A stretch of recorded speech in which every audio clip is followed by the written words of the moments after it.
Друзья, всем привет! С вами компания Pandaway. Как вы знаете, наше знакомство со смартом было с первой модели, смарт номер 1. Мы сделали на него тест-драйв, и он нам очень понравился.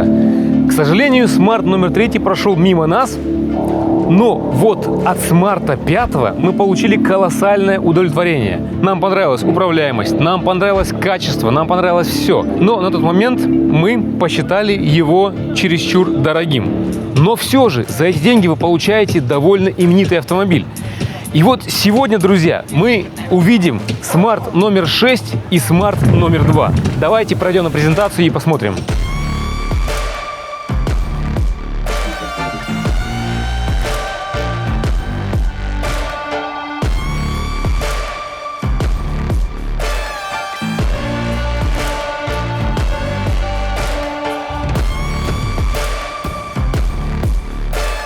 Презентация закончилась, нам представили две машины, смарт номер 6 и смарт номер 2. Давайте начнем со смарта 2. Вообще технической информации было по минимуму, можно сказать, практически ее и не было.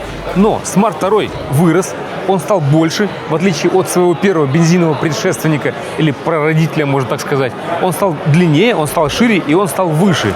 Вот такая вот икона стиля, как назвал ее дизайнер, что-то такое футуристичное, что-то такое новое. Да, сейчас это пока концепт-кар, это не готовый прототип, но, тем не менее, все выглядит так, как это будет действительно в серийном автомобиле.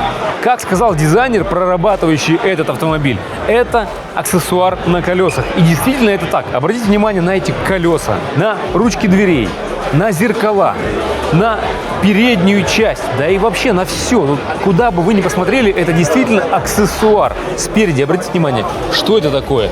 Как будто бы какой-то отсек для чемодана, для перевозки вещей. Хотя, возможно, это просто элемент стиля, опять же. Фары выглядят просто потрясающе. Что-то такое, чего не было еще в современном автомобильном мире. Они сделаны в таком стиле, что как будто бы здесь у вас стекло. Но нет, ребят, там пусто. И там внутри находится сфера, вращающаяся сфера. Сверху у нас указаны координаты. Спереди те же самые координаты, которые ведут в штаб-квартиру бренда. Так как это у нас совместное предприятие Geely и Mercedes, то намек на то, что автомобиль не китайский, а автомобиль европейский.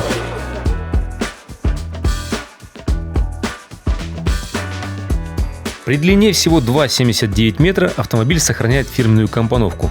Колеса, как мы видим, расположены по углам, что максимально увеличивает внутреннее пространство. Ну а радиус разворота здесь должен быть минимальный, что присуще всем сити-карам. Смарт 2 будет версией только электромобиля с запасом хода на 300 км по циклу WLTP. А вот смарт 6 будет версией гибрида. Гибрида, разработанного компанией Geely.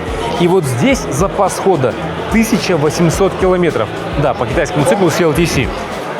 Ребят, что вам напоминает сзади? Напишите в комментариях. А мне прям конкретно напоминает один известный автомобиль. Это у нас лифтбэк. Здесь огромный багажник на 520 литров. Размещается огромное количество чемоданов. Есть также подпол. Он, правда, небольшой, но тем не менее имеется. Сиденья раскладываются 60/40. Люблю я лифтбеки.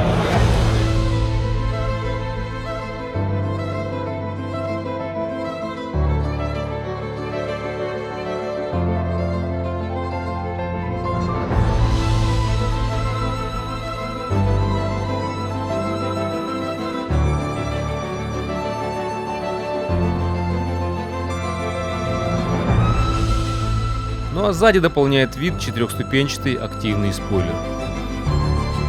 Я уже посидел внутри этого салона.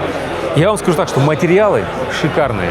Просто кожа потрясающая. Сидеть приятно.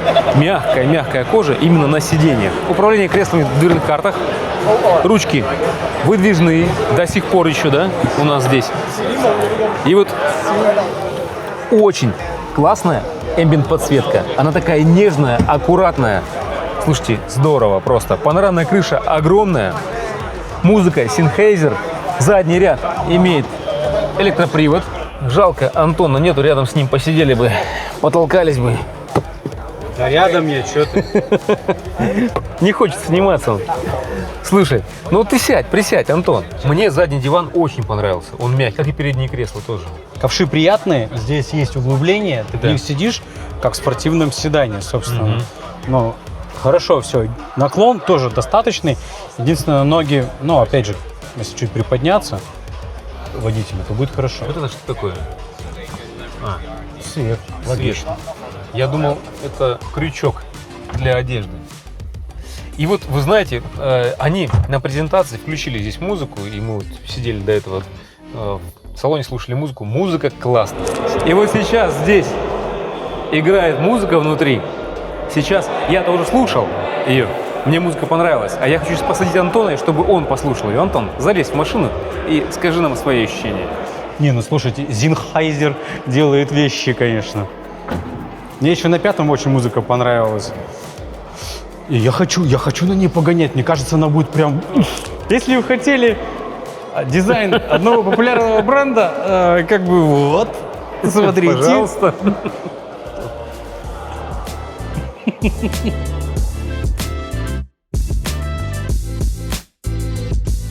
Ожидаемая цена от 190 тысяч юаней до 250 тысяч юаней. Заявлено две батарейки на 20 кВт-часов и на 41,4 кВт-часа с максимальным запасом хода на электротяге 285 км. Пока ожидается только моноприводная версия с ускорением в 5 секунд до 100. За настройки управляемости отвечали эксперты Mercedes-Benz. Здесь используется рулевое управление крупнейшего немецкого концерна ZF, который поставляет компоненты для BMW, Porsche, Mercedes-Benz и Audi. Руль знакомый нам от смарта 1 и 5. Все то же самое. Классный руль, удобный, с большим количеством физических кнопок. Причем он сделан очень качественно. Кнопки очень удобные. Нажимать их одно удовольствие. Здорово. Обратите внимание на центральный дисплей, который выполнен, опять же, в той же в их форме смартовской. Он такой закругленный. Выглядит очень стильно. Приборная панель есть, спасибо. И есть большой HUD дисплей. Тоже информативный. Здорово. Как тебе спереди сидится? Отлично. Мне еще в смарте 5 все понравилось по материалам. Дизайн здесь то же самое, можно сказать, как и смарт 5, смарт 3, смарт 1. Все туда же.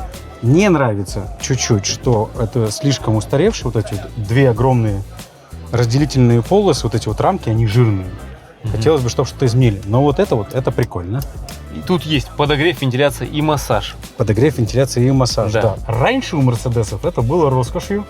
Теперь это вот, спасибо китайцам, сразу же Научили. в базе, да, Всех. в базе идет. Я хочу на ней покататься, я хочу ее прочувствовать. Я тебе так скажу, со временем, после того, как мы отдали Smart 5 и Brabus, когда мы его тестировали, я стал по нему сильно скучать. Тогда я назвал это игрушкой, понимая, что вроде бы как автомобиль для меня, да, по моим потребностям, он, не подходит. Поэтому я его назвал игрушкой. А по факту авто супер классный по управляемости, по шумке, по визуалу, по материалам. И вот это туда же идет. Сейчас ждем Smart 5, гибридный, но полноприводный. Вот там, наверное, будет интересно. Так, нас уже выгоняют, смотрите, выключили свет специально, чтобы не могли снимать. Ну, мы с фонариками снимаем. Так, обратите внимание, сейчас покажу вам фишку. У нас передняя часть, панель, она с экраном. Интерактивная, да. Интерактивная. LED-панель. Можно поставить лайк, можно похлопать, можно показать пешеходу: проходи давай, не задерживай нас. LED-панель не только спереди, а еще интерактивная сзади. То же самое. Лайк. Ей! Можно ручкой помахать, похлопать и показать, что впереди у вас пешеход проходит. Но вот эти кнопочки, конечно, хотелось бы, чтобы они были где-то на горячих клавишах, потому что каждый раз сюда тянуться, то будет неприкольно, да? Где-нибудь там запрограммировал, тун-тун-тун, и будет классно. В общем, напишите ваше мнение, что вы думаете по поводу смартов. Вообще, живы они или нет, и как бы надо нам на них делать тест-драйв. Надо. Надо? В общем, ребят, ждем от вас.